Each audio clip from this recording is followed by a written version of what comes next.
வணக்கம் நண்பா. இன்னைக்கு நாம இயக்குனர் ராஜமுருகன் இயக்கத்துல சசிகுமார் நடிப்புல வெளியாகி இருக்கிற மை லாட் படத்தோட விமர்சனத்தை தான் பார்க்க போறோம். ஒரு சாமானிய மனுஷனுக்கும் அதிகாரம் படைத்தவர்களுக்கும் நடக்கிற போராட்டமே இந்த படம். இந்த படத்தோட கதை என்னன்னா, கோவிற்பட்டியில தீப்பெட்டி தொழிற்சாலையில வேலை செய்யுற முத்துச்சிற்பி சசிகுமார் மற்றும் அவரோட மனைவி சுசீலா சைத்ரா ஒரு மெடிக்கல் எமர்ஜென்சியால இவங்க 2 பேரும் அரசு ஆவணங்கள்ல இறந்துட்டதா தப்பா பதிவு செய்யப்படுது. உயிருடன் இருந்தும் செத்துப் போனதா சொல்லப்படுற இவங்க தங்களோட அடையாளத்தை மீட்க போராடுறாங்க.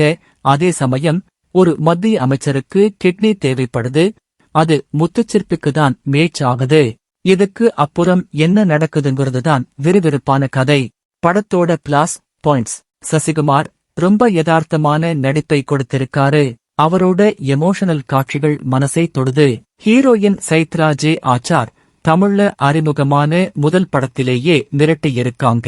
முக்கியமா அந்த கோவில் சாமியாடற காட்சி அருமை. வசனங்கள்: ராஜமுருகனோட அரசியல் மற்றும் சமூக வசனங்கள் படத்துக்கு பெரிய பலம்.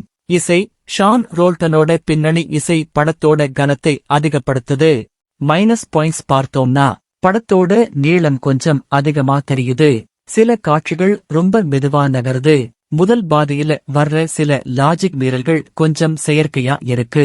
மொத்தத்துல மை லாட் படம் ஒரு அதிகார வர்க்கத்தை கேள்வி கேட்கும் ஒரு நேர்மையான படைப்பு. சமூக அக்கறை உள்ள படங்கள் பிடிக்கும்னா கண்டிப்பா தியேட்டர்ல போய் பாருங்க. இந்த படத்துக்கு என்னுடைய ரேட்டிங்ஸ் 5க்கு 3. பூக்கி மூவி ரிவ்யூ வேணும்னா ரெட் ஹார்ட் கமெண்ட் பண்ணுங்க. இந்த வீடியோ உங்களுக்கு பிடிச்சிருந்தா லைக் பண்ணுங்க, ஷேர் பண்ணுங்க, மறக்காமல் சப்ஸ்கிரைப் பண்ணுங்க. நன்றி.